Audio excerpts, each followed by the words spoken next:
우리 정지영 권사님이 지도하고 있는 아이들인 것 같은데요. 또 우리 김성희 집사님 우리 자녀도 있고요. 우리 어린이를 대표해서 찬양을 함께 올린 것 같습니다. 오늘 어린이날 우리 아이들 보시면 쓰다듬어 주시고 안아주시고 품어주시고 조금 더 사랑해 주신 하루가 되었으면 좋겠습니다. 4월이 가고 5월의 첫 주가 되었습니다. 여러분의 4월은 어떠셨습니까? 100여 년 전 1922년 영국의 시인 토마스 엘리엇이 황무지라는 장편시를 썼습니다. 그 첫 구절은 이렇게 시작됩니다. 4월은 가장 잔인한 달, 죽은 땅에서 라일락을 키워내고 기억과 욕망을 뒤섞고 나른한 뿌리를 봄비로 뒤흔드네. 4월이 잔인한 달이었다고 합니다. 당시 1차 세계대전으로 전쟁의 참화를 겪은 사람들이 여러 가지 일들과 죽음을 보면서 인생에 대해서 절망하고 시리에 빠지고 그래서 술에 자신의 생애를 맡기면서 살아가는 때가 되니까 봄이 되었어요. 세상 만물은 아름다운 꽃을 피우고 그런데 그 아름다운 세상과 자신들의 존재와 인생을 대비해서 보니 너무나 초라하고 너무나 연약하고 너무나 어둡고 절망스러워서 4월은 정말 잔인하다. 우리의 삶의 환경은 이런데 세상은 여전히 또 아름답구나. 그 비참해진 감정을 가지고 그렇게 표현했던 것입니다. 여러분 지난 4월 여러분은 어떠셨습니까? 우리 순천 지역을 보면 꽃대거리였습니다. 여러 꽃들이 홍매화도 있었고요. 벚꽃도 그리고 철쭉도 봄의 모든 아름다움을 순천에 다 모아놓은 듯하였습니다. 그러나 같은 순천에서도 누군가에게 4월은 갑작스런 이별과 원치 않은 문제 속에서 상처와 아픔으로 힘겨워하는 그런 시간들이었고 현실과는 달리 세상은 너무나 아름답기만 해서 4월은 참 잔인한 달이다. 이렇게 이야기할 수 있는 그런 시간들이었을 것입니다. 그러나 그런 시간도 지나가고 하나님이 주신 소망으로 절망 속에서도 다시 일어서라고 하나님께서 우리에게 새로운 달 5월을 주셨습니다. 여러분 신앙인은 절망 가운데서도 우리와 함께 하시는 임마누엘의 하나님으로 절망 속에서도 희망을 살아내는 그런 존재들인 줄로 믿습니다. 그래서 이 다시 사는 5월, 다시 시작하라는 5월, 하나님이 저와 여러분의 삶의 상황이 어떠하든지 희망을 주시고자 다시 주신 것입니다. 우리 옆에 분들 바라보면서 지금 5월의 첫 주에 정말 이 한 달은 또 다른 희망으로 사시길 바랍니다. 이런 마음으로 함께 인사하겠습니다. 희망의 5월이 밝았습니다. 잘 될 것입니다. 사랑합니다. 축복합니다. 우리의 5월은 희망의 5월이요. 특별히 5월은 가정의 달입니다. 그 희망을 가정에서 시작하라고 말씀하고 있어요. 여러분 그 5월 중에도 오늘은 무슨 날입니까? 어린이날이요. 어린이 주일입니다. 가정에서 희망이 시작되어야 되는데 그 희망의 시작이 특별히 어린이들로부터 시작되어야 한다 말씀하고 있는 것입니다. 오늘 어린이 주일인데요. 이 어린이라는 말을 우리나라에서는 언제부터 사용했는가 보면 고작 100년에 불과합니다. 우리나라에서 어린이라는 말을 보급시킨 분은 소파 방정환 선생님입니다. 하루는 어떤 꼬마 하나가 선생님의 집 지붕에 올라가서 기와를 훔쳐가려고 했다고 합니다. 선생님 집의 기와는 파란 기와였는데 당시 파란 기와가 조금 희귀했나 봐요. 그래서 이 파란 기와를 훔치려고 왔는데 선생님이 아침에 이렇게 산책을 쭉 하다 보니까 이 지붕 위에 있는 한 어린아이와 눈이 마주친 거예요. 이 아이도 깜짝 놀라서 이제 주인을 만났잖아요. 이제 혼이 나고 이게 발각되었기 때문에 큰일이 났는데 그 자리에서 당황스러워서 소변을 봐버린 것입니다. 이 소년의 모습에 놀란 방정환 선생님이 사다리를 타고 올라가서 소년을 진정시키고 안전하게 내려주면서 이렇게 말했다고 합니다. 그까짓 기와 한 장이 무엇이라고 몰래 가져가려고 했어요. 이렇게 물었다는 것이죠. 소년의 눈물을 닦아주고 손에 기와 한 장 들려주고 갔다고 합니다. 여러분 이 소년은 어떤 마음이었을까요? 방정환 선생님은 언제나 아이들에게도 높임말을 사용하면서 섬김의 삶을 아이들에게도 실천했다고 합니다. 아이들은 섬김의 대상이지 소유의 대상이 아니라는 것이죠. 어린이들을 존중하고 어린이들이 보호받고 안전하고 사랑받는 세상이 되어진다면 모든 세상도 아름다워질 것이다. 이 방정환 선생님은 그런 마음으로 아이들을 사랑했다는 거예요. 왜요? 작은 것을 사랑할 줄 알 때 큰 것도 사랑할 줄 아는 것이죠. 우리 순천중앙교회 어린이들도 존중과 사랑과 여러 신앙과 인생에 돌봄을 충분히 받는 우리 아이들이 되기를 소망합니다. 그래서 작은 것들을 잘 사랑할 때 큰 것까지도 온 세상도 사랑할 수 있는 교회가 되는 것입니다. 소파 방종환 선생님은 세상을 치유하고 아름답게 하는 일을 어린이를 존중하는 데서부터 사랑하는 데서부터 시작해야 한다고 생각했고, 그래서 1920년대 우리 아이들이 하찮게 여겨지고요, 부모의 소유 정도로 여겨지는 그런 시대, 그런 시대에 존중받는 동일한 인격으로 우리가 지금의 시대를 살아가니까요, 여성들의 권위나 우리 아이들의 여러 인격이나 많이 존중받지, 우리의 어린 시절도 그렇지 못했지 않습니까? 근데 1920년대 그 일을 실천했다는 것이죠. 그런 삶을 확장해서 어린이처럼 낮은 자, 약한 자, 힘없는 자들을 대하는 것으로부터 세상의 희망을 채우며 아름답게 할 수 있다라는 생각으로 아이들을 섬기셨다는 거예요.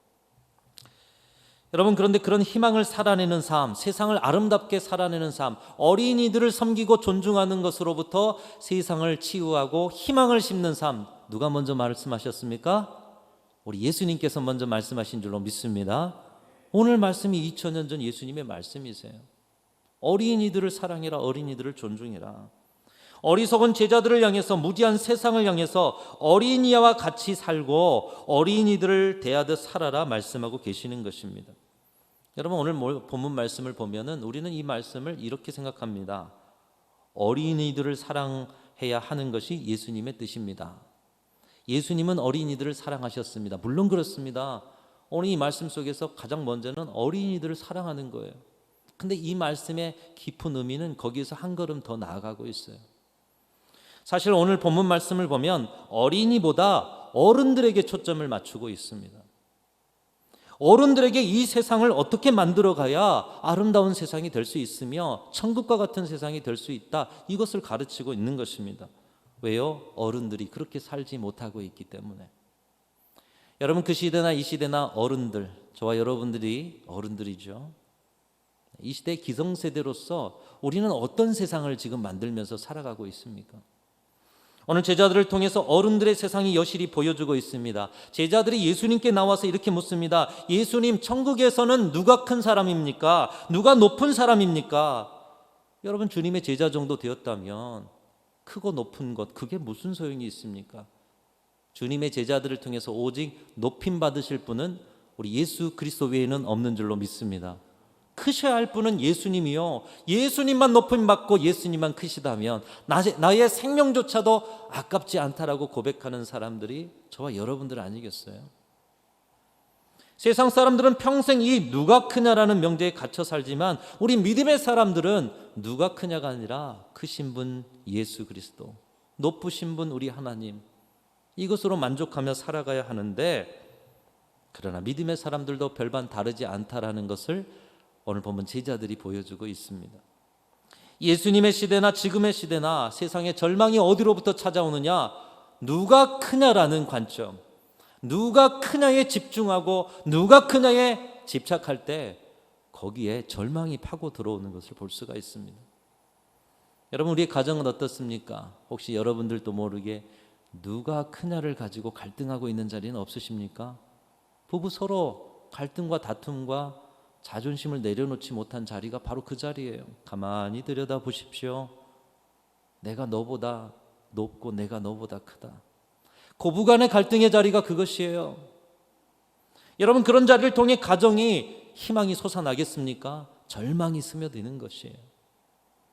교회나 신앙의 자리는 어떻습니까? 무슨 문제이든 다툼과 분쟁 속에서 우리는 신앙의 소망과 기쁨과 충만을 잃어버릴 때가 많습니다. 왜요? 그 자리는 하나님께서 원하시는 화평과 연합의 자리, 거기에 누가 크냐라는 명제가 파고들고 있는 것이. 우리가 속한 지역은 어떻습니까? 대립과 반목하는 자리로 어렵고 힘든 사람들, 약하고 어려운 사람들이 희망을 포기하는 일들은 없습니까?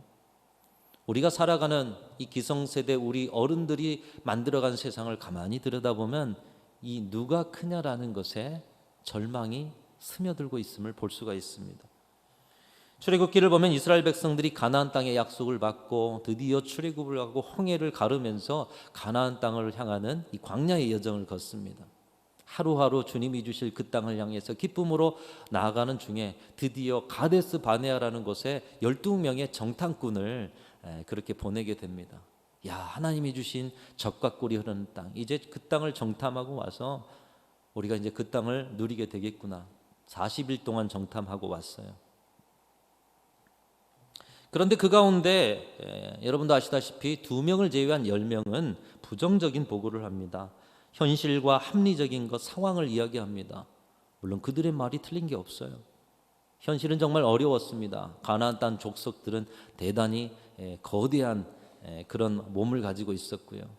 또 여러 환경들은 좋았지만 감히 정복할 만한 그런 땅이 아니었던 것이에요. 그러나 2명은 긍정적인 보고를 했습니다. 그들도 현실을 알았습니다. 합리적인 것을 알았습니다. 그러나 그들의 믿음은 현실과 합리를 뛰어넘는 믿음이었다라는 것입니다.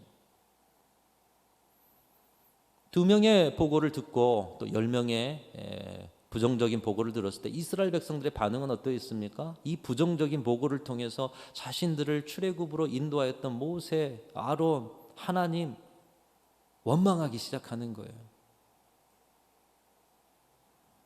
그 순간 하나님께서 어려운 결단을 하십니다. 12명의 정탐꾼 중 2명 여호수아와 갈렙을 제외하고는 모든 기성세대들은 가나안 땅에 갈 수 없다라는 것입니다.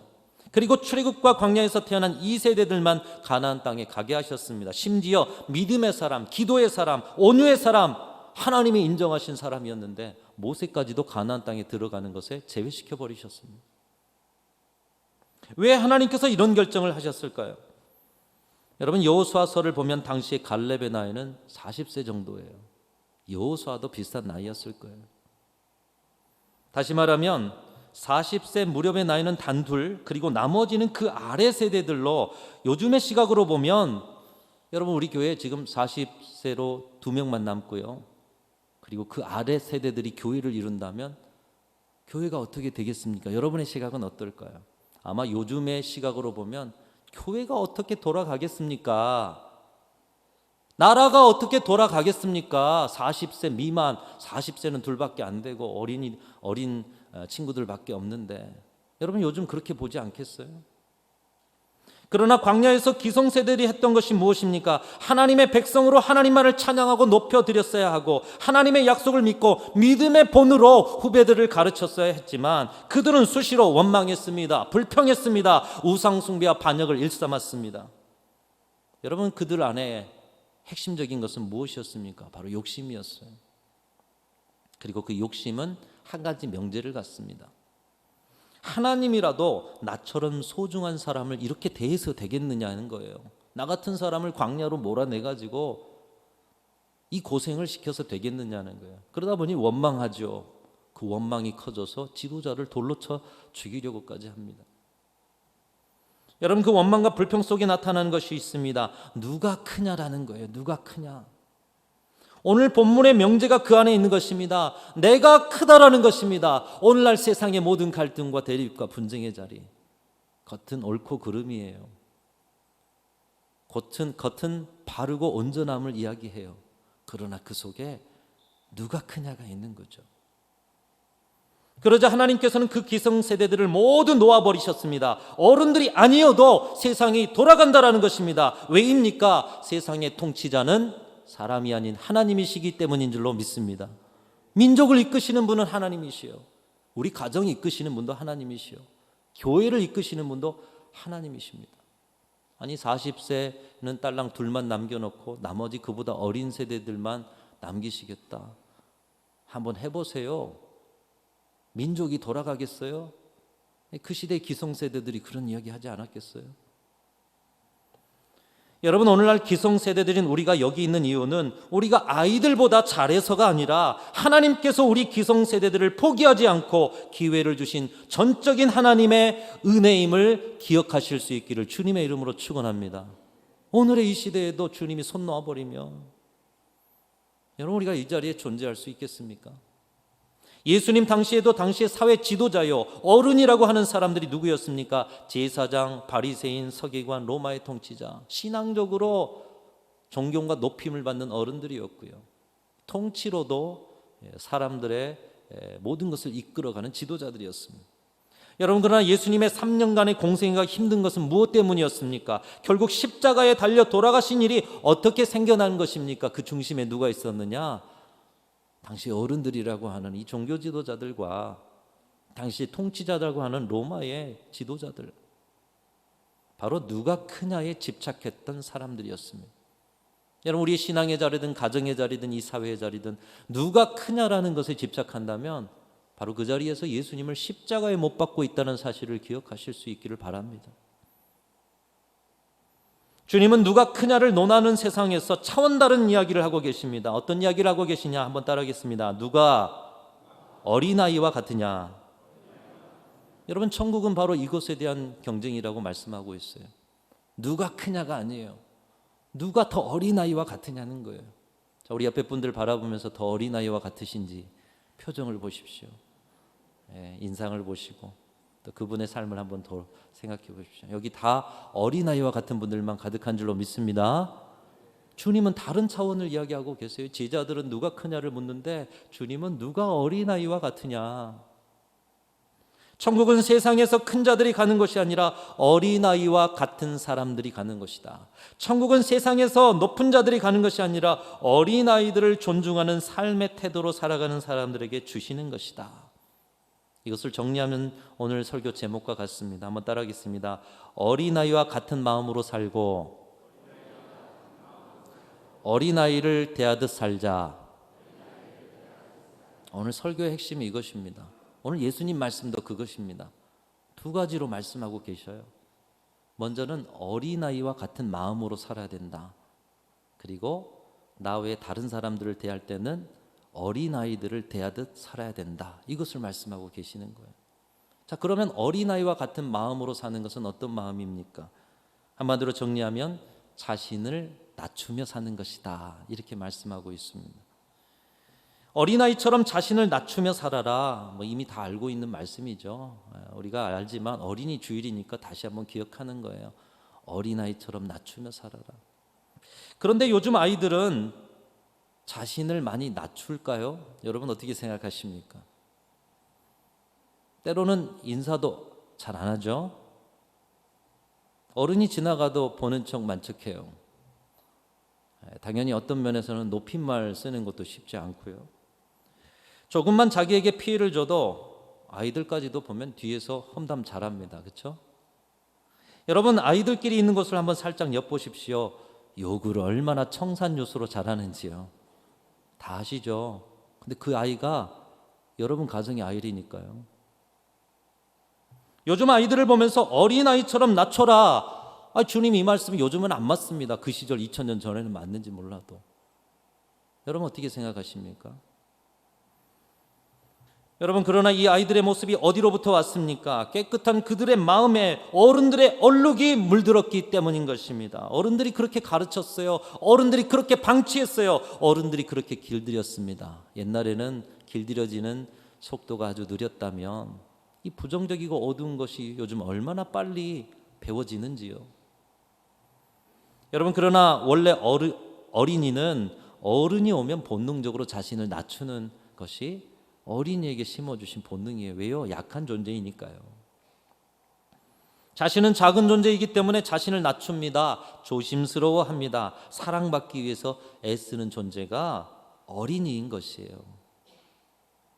그런 어린이처럼 살아라 주님께서 말씀하고 있어요. 오늘 3절 4절 제자들에게 말씀하신 말씀이잖아요. 어린이에게 하신 말씀이 아니에요.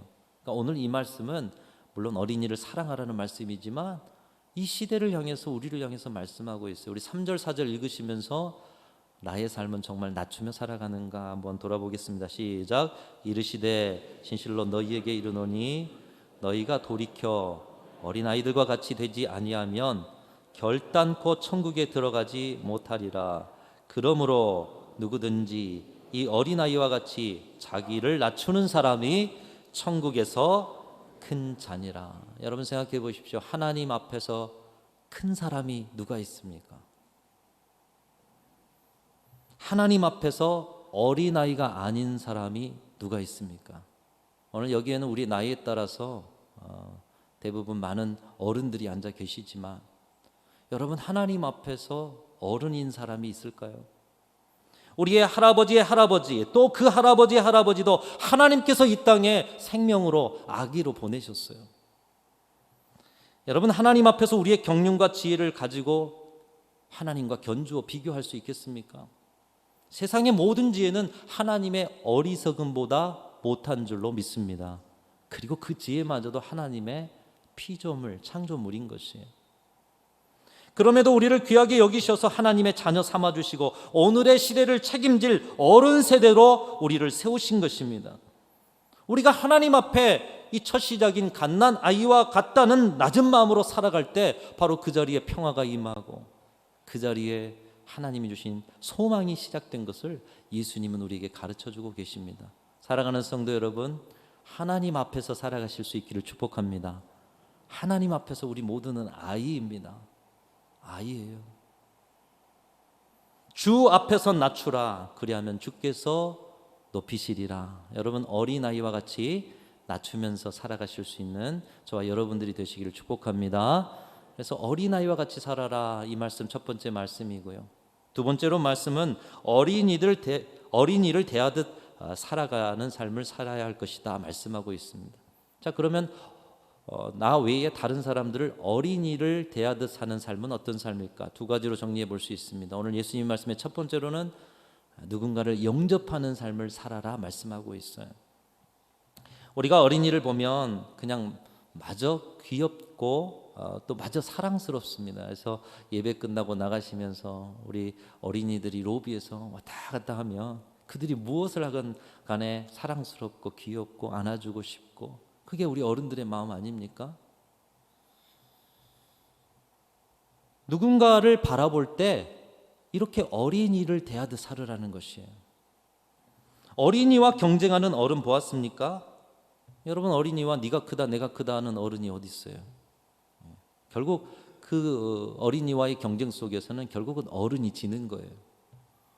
평소의 삶 속에서 누구를 만나듯 그렇게 어린이들 대하듯 살아가는 것, 그것이 세상에 희망을 심고 그것이 천국을 누리는 삶이다. 5절 말씀이 말씀하고 있습니다. 우리 5절도 같이 한번 또 읽어보겠습니다. 시작. 또 누구든지, 띄워주십시오. 자, 읽겠습니다. 시작. 또 누구든지 내 이름으로 이런 어린아이 하나를 영접하면 곧 나를 영접함이니. 이 영접한다라는 말은 손님을 맞이한다라는 것입니다. 손님 맞기 위해서 우리 그냥 맞습니까? 준비를 하지 않습니까? 이번에 대신방에도 또 감사함을 느낍니다. 매번 신방마다 그렇습니다. 신방 날이 가까울수록 청소를 하고요, 몇 날 며칠 깨끗하게 청소를 합니다. 그리고 방과 거실 가운데 신방상을 준비해 주시고요, 그리고 옷도 정갈하게 입으시고, 어떤 권사님이 그러시더라고요. 머리 이번에 꽃을 났다고 이렇게 말씀하시더라고요. 파마를 하셨나 봐요. 물도 들이시고. 그래서 너무 감동을 했습니다. 야, 이 신방 한번 받으시려고 뭐 1시간이나 될까 말까 하는 이 시간에 단장을 하고 청소를 하고, 이것이 하나님 아버지를 영접하는 마음인 줄로 믿습니다. 목사가 가서 그런 게 아니고요, 하나님을 영접하는 마음. 내 삶의 모든 순간 내게 찾아오고 다가오고 내게 주어진 사람들, 그 사람들을 이런 마음으로 영접할 수만 있다면 여러분, 그 자리에 왜 세상이 아름답지 않겠습니까? 그런데 영접하는 데 있어서도 누가 크냐라는 관점을 주의하라고 말씀하고 계셔요. 나보다 대단한 사람들, 나보다 높고 큰 사람들, 그들을 영접할 때는 많은 준비를 해요. 그런데 나보다 약한 사람들, 나와 가까운 사람들, 영접의 마음이 없어요. 여러분, 그 안의 마음을 자세히 들여다보면 자신도 높아지고자 하는 마음이 있다라는 것입니다. 오늘 10절 말씀이 또 말씀하는데요, 우리 10절도 같이 읽어봤으면 좋겠는데, 제가 읽겠습니다. 삼가 이 작은 자 하나도 없이 여기지 말라. 너희에게 말하노니 그들의 천사들이 하늘에 계신 내 아버지의 얼굴을 항상 배움느니라. 작은 자 하나도 없이 여기지 말아라. 그러니까 모든 대상들을 영접하는, 이 아이들을 영접하는 것처럼, 아이들을 품어 안는 것처럼 그렇게 대하며 살아라 말씀하고 있습니다. 당시 어린아이들은 제자들의 태도가 보여주듯이 소외되고 방치된 그런 존재였습니다. 여러분 100여 년 전에도 아이들이 하찮고 부모의 소유처럼 여겨졌고 여러분이 어린 시절도 그런 대우를 받았던 적도 있으실 텐데 2000년 전의 어린아이들 그들은 어떻겠습니까? 주님은 아이 하나를 불러놓고 말씀하십니다. 나보다 못하거나 나에게 이익이 없거나 나와 직접 연관이 없다고 생각하는 사람들, 심지어 이 아이처럼 소외된 사람들을 영접하며 사는 것, 그것이 천국을 이루는 삶이라고 말씀하고 있습니다. 사랑하는 성도 여러분, 주님을 영접하셨습니까? 오늘도 주님을 영접하고 싶으십니까? 그렇다면 가장 먼저 여러분 가까이에 높건 낮건 그 누구건 심지어 어린 아이들까지도 영접하는 삶을 살아내실 수 있기를 축복합니다. 바로 그런 가정이 복된 가정이요, 그런 교회가 희망을 세상에 심는 그런 교회가 될 줄로 믿습니다. 두 번째로 어린이를 대하듯 살아가는 삶을 한 가지 더 보면 말씀은 실족하지 않게 하려고 애쓰는 삶을 살아가야 한다 말씀하고 있습니다. 우리 7절 말씀 같이 읽어보겠습니다. 시작. 실족하게 하는 일들이 있음으로 말미암아 세상에 화가 있도다. 실족하게 하는 일이 없을 수는 없으나 실족하게 하는 그 사람에게는 화가 있도다. 주님도 말씀하십니다. 실족하게 하는 일이 없을 수는 없다. 우리는 부족하고 약해서 때로 실족할 수밖에 없다라는 것입니다. 그러나 누군가를 실족하게 하는 것은 실족한 그 사람을 불행하게 만드는 것이 아니라 실족하게 한 자신이 불행한 삶을 살게 될 것이라고 주님은 말씀하고 있는 것입니다. 이 실족하게 하는 일에 대해서 얼마나 민감하게 여겨야 하는지 오늘 말씀을 통해 가르쳐주고 있습니다. 손이나 발이 범죄하거든 찍어내버리고 장애인이나 다리 저는 자로 영생에 들어가는 것이 더 낫지 않겠느냐. 실족하게 하는 일이 천국과 영생의 조건인 것처럼 그렇게 민감하고 조심하면서 누군가를 품어 안고 어린아이를 대하듯 그렇게 살아가야 한다 말씀하고 있습니다.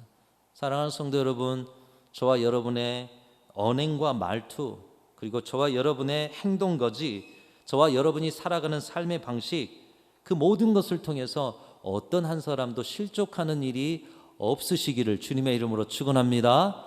우리가 지난주에도 영적 체질 개선에 대해서 말씀을 나누면서 여러 가지 이야기를 드렸어요.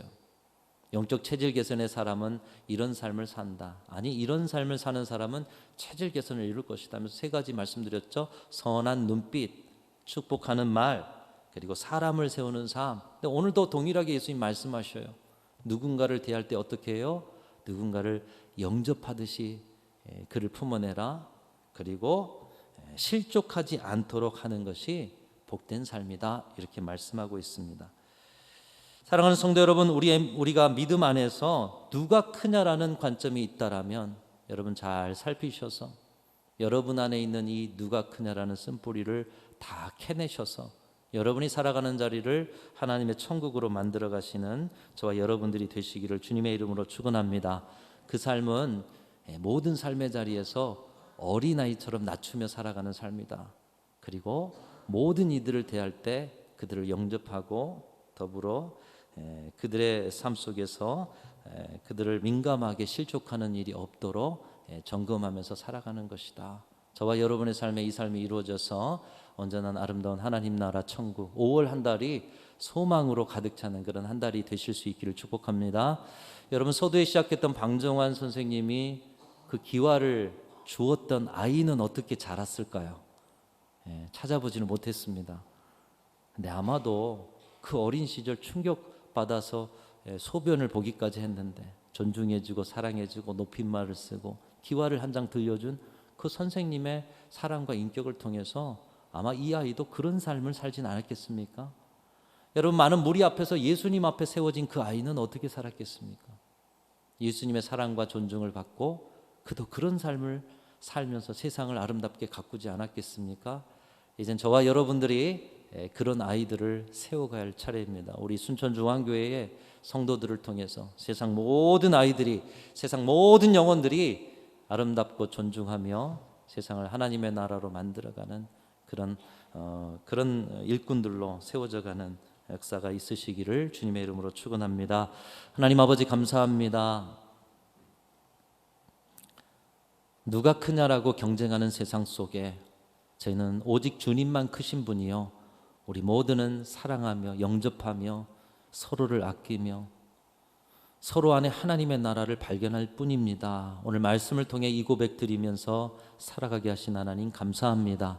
어린아이와 같이 낮추는 삶 살게 하시고 삶의 모든 자리에서 다가오는 사람들을 진정 사랑의 어린아이로 대할 수 있는 우리 모두가 되게 하여 주옵소서. 천국은 멀리 있는 것이 아니라 그런 삶 안에 있고 그 삶을 통해서 세상은 소망의 세상이 되어질 줄로 믿습니다. 교회와 온 성도들 그리고 우리 아이들까지도 그런 아름다운 삶을 살아내어 절망의 세상을 희망의 세상으로 바꿔가는 놀라운 하나님의 일에 동참할 수 있도록 도와주시옵소서. 예수님의 이름으로 간절히 기도하옵나이다. 아멘.